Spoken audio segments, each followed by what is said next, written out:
It has been 7 years since the last time we tackled the universe of Rage. Primarily developed by ID Software, with Avalanche Studios adding their own seasoning to the mix, Rage went on to become a mixed bag of critical reception. Now, with the full weight of the development responsibility on their shoulders, Avalanche Studios has set out to craft a compelling sequel.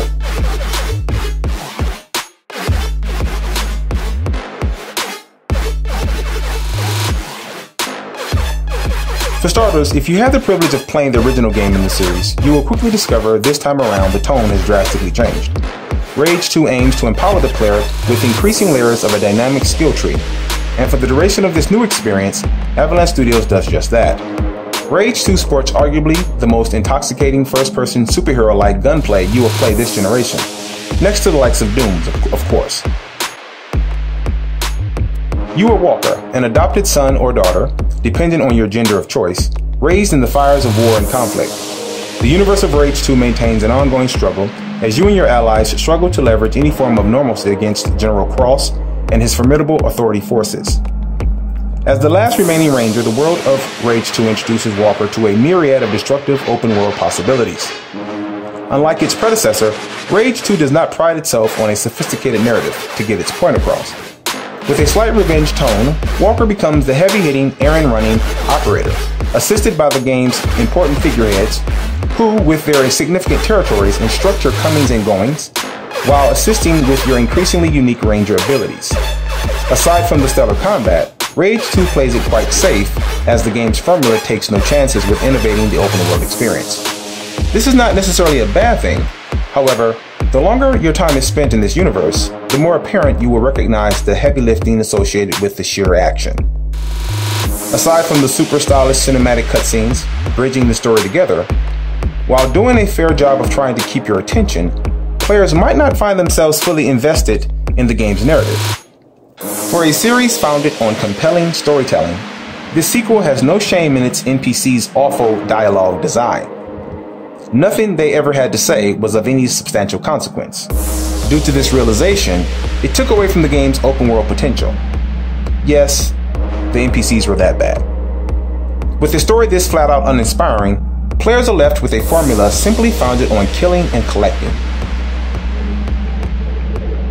Running alongside the main objective, players are invited to seamless side quests supported by race challenges, locating fallen rangers, clearing up blockades, tackling destructive rogue caravans known as annihilators, taking out compounds, and more. Rage 2 is all about the action. Throughout your journey, players will collect loads of the game's form of currency known as nanotrites. A unique energy source, nanotrites grant your ranger incredible capabilities. From the opening of arcs, which offer unique abilities and weapons, as well as arc chests, including the massive list of skills correlated with primary skills and weapons. Nanotrites progressively turn players into superheroes.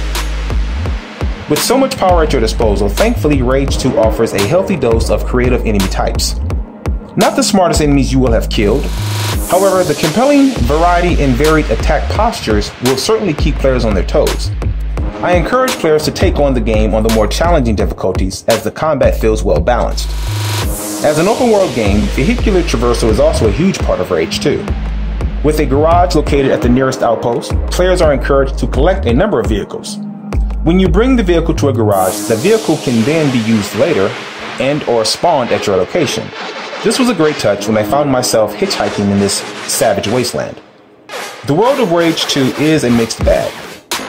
There are some rather contrasting locales, which add to the game's finesse. However, for its sheer size, most of it is quite unnecessary. A smaller world could have certainly benefited the game's visual assets. Don't get me wrong, Rage 2 is not without its decent share of eye candy, yet most of it comes from the impactful combat scenarios. Finally, once I completed the campaign, I still found myself racing around the wasteland reaping destructive havoc. Everything about Rage 2 seems almost purposeful. The terribly rigid UI, the world as a whole is unattractive and mostly empty. And as I mentioned before, the story is dull. Yet there is just no denying the brilliant gameplay. Regardless of its obvious faults, the Rage 2 fun factor is undeniable. And there you have it.